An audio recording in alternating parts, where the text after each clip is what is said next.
इस वक्त की बड़ी खबर उत्तर प्रदेश से आ रही है, जहां योगी आदित्यनाथ सरकार ने साफ कर दिया है कि उत्तर प्रदेश के निकाय चुनाव में ओबीसी आरक्षण पर हाईकोर्ट के फैसले के बाद बड़ा बयान उत्तर प्रदेश सरकार का आया है। मुख्यमंत्री योगी आदित्यनाथ ने ट्वीट कर कहा है, पहले ओबीसी आरक्षण देंगे, उसके बाद ही निकाय चुनाव होंगे, क्योंकि इससे पहले उत्तर प्रदेश निकाय चुनाव में ओबीसी आरक्षण को अदालत ने निरस्त कर दिया था। इलाहाबाद हाईकोर्ट की लखनऊ बेंच ने उत्तर प्रदेश सरकार को एक तरह से झटका देते हुए नगर निकाय चुनाव के लिए जारी ओबीसी आरक्षण के नोटिफिकेशन को रद्द कर दिया था। हाईकोर्ट ने निकाय में जो प्रशासक नियुक्ति का जो शासनादेश था उसको भी निरस्त कर दिया था। यह कहा था कि बिना ओबीसी आरक्षण के ही चुनाव कराया जाए, यह कहना था कोर्ट का। लेकिन अब इस पर एक बड़ा कदम योगी आदित्यनाथ सरकार ने कहा है, पहले होगा ओबीसी आरक्षण और उसके बाद कराए जाएंगे चुनाव। जरूरत पड़ने पर सुप्रीम कोर्ट का दरवाजा भी खटखटाएगी सरकार। हाईकोर्ट ने अपने आदेश में क्या कहा था? शहरी विकास विभाग का जो है उसको जो अधिसूचना जो जारी की गई थी चुनाव के लिए, उसे निरस्त किया जाता है। अधिसूचना रद्द हो जाने से जो सीटों को लेकर बदलाव सामने आया था कि ये सीटें फला सीटें ओबीसी के लिए आरक्षित है, वो निरस्त हो गया था वापस।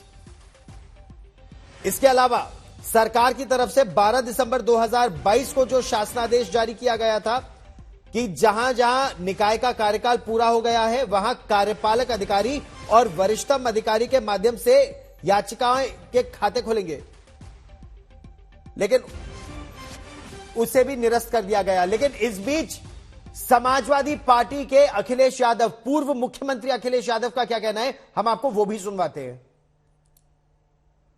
सब प्राइवेट कर रहे थे, कंपनियां एक एक करके बेच रहे थे। अगर सब सरकारी कंपनियां बिक जाएंगी, नौकरियां नहीं निकलेंगी तो अंतर्गत आरक्षण खत्म। बिल्कुल। तो और यहाँ तो दिखाई दे गया जो आरक्षण मिलना चाहिए था, अगर सरकार सही तरीके से पैरवी करती, सरकार सही तरीके से पक्ष रखती तो आज पिछड़ों को आरक्षण मिलता।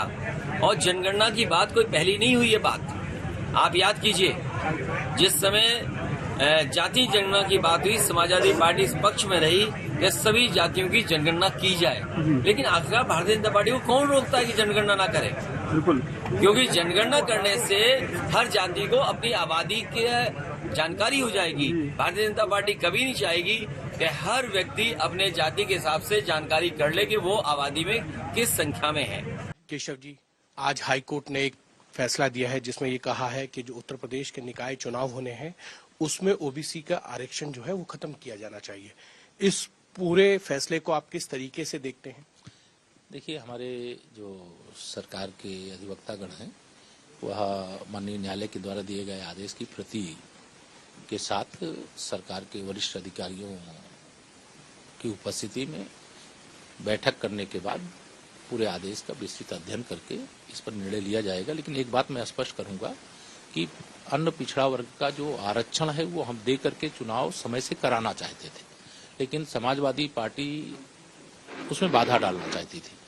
लेकिन जो भी आदेश आया है उसका अध्ययन करके और उसके बाद के निर्णय से हम आपको अवगत कराएंगे। लेकिन अन्य पिछड़े वर्ग को जो आरक्षण दिया जाना है वह आरक्षण दिए बगैर उत्तर प्रदेश में नगरीय निकाय के चुनाव कराने का कोई विचार नहीं। सर, लेकिन आपकी ही सहयोगी दल है, अपना दल, वो ये कह रही है कि अगर जरूरत पड़ी तो हम सुप्रीम कोर्ट का भी दरवाजा खटखटाएंगे ओबीसी आरक्षण को लेकर निकाय चुनाव। जो माननीय न्यायालय का आदेश प्रथम दृष्टया मैंने पूरा अध्ययन नहीं किया है, लेकिन जो मैंने देखा है उसमें सरकार के लिए ये ऑप्शन है जिसके कारण से चुनाव कराने पर रोक लगाई गई है। अन्य पिछड़े वर्ग के आरक्षण को रोक करके उसे निरस्त करके चुनाव कराने की बात कही गई है। उसी में ये भी कहा गया है कि सरकार अन्य पिछड़े वर्ग के आरक्षण की जो प्रक्रिया है उसको पूरी करने के बाद भी चुनाव करा सकती। तो तीनों विकल्प जो मुझे प्रथम दृष्टया ध्यान में आए, फिर भी हम विधि विशेषज्ञों से सलाह करके परामर्श करके और इस पे जो भी निर्णय होगा वह निर्णय होने के बाद आपको अवगत कराएंगे। तो मुख्यमंत्री योगी आदित्यनाथ ने अब से कुछ देर पहले यह ट्वीट कर कहा है कि एक आयोग का गठन करने की आवश्यकता पड़े तो वो भी करेंगे, आरक्षण की सुविधा उपलब्ध कराई जाएगी, फिर चुनाव होंगे। उत्तर प्रदेश के deputy chief minister Brajesh Pathak ने ओबीसी आरक्षण को लेकर साफ कहा है कि अगर चूक हुई तो देखा जाएगा, कोर्ट के फैसले की समीक्षा की जाएगी और जरूरत पड़ने पर सुप्रीम कोर्ट का दरवाजा भी खटखटाया जाएगा। निकाय चुनाव में हाईकोर्ट द्वारा आरक्षण ओबीसी को रद्द कर दिया गया। बात करने के लिए डिप्टी सीएम ब्रजेश पाठक जी हैं। जो आदेश आया है आपने देखा होगा, माननीय न्यायालय का निर्णय के बारे में जानकारी मिली है। हम निर्णय की प्रति आते उसकी समीक्षा करेंगे, उसके बाद उसके अनुसार आगे बढ़ेंगे। नहीं, जो ऐसे सरकार की तरफ से लिस्ट जारी दी गई थी उन्होंने भी रिसीव करी थी, पर अब आखिरकार आरक्षण रद्द थी। आपको लगता नहीं कि वो नाराज? अभी हमने पूरी तरह से देखा नहीं है। न्यायालय का निर्णय आ जाएगा तो उसका परीक्षण करेंगे। हमारे जो विधि विभाग के लोग हैं, हमारी पार्टी के जो काम देखते हैं, उसके अनुसार फिर हम आगे बढ़ेंगे। कमीशन भी बनाने के लिए कहा है कि जो ओबीसी आरक्षण को लेकर आगे चर्चा। हमारी न्यायालय ने जो कहा है उसकी हम समीक्षा करेंगे, फिर उसके बाद आगे बढ़ेंगे। आपको लगता है कि जनवरी में अगर चुनाव होगा बीजेपी तैयार? हम हमेशा चुनाव के लिए तैयार हैं, कोई दिक्कत नहीं है। हमारे साथ ब्रजेश पाठक जी निकाय चुनाव को लेकर इन्होंने बताया है कि किस तरह से पार्टी तैयार है, कभी भी चुनाव हो जाए। कैमरामैन संदीप के साथ समर श्रीवास्तव, आज तक। सरकार देखो पहले से तैयार थी, सरकार चुनाव के लिए तैयार थी। जिस भी परिस्थिति में है सरकार तैयार है, सबको लड़ने का अधिकार है। और सामान्य सीट तो एक ऐसी सीट होती है, सारे समाज के लोग लड़ते हैं। हम कोर्ट के फैसले का स्वागत करते हैं और सरकार संगठन हमारे दोनों चुनाव के लिए तैयार है।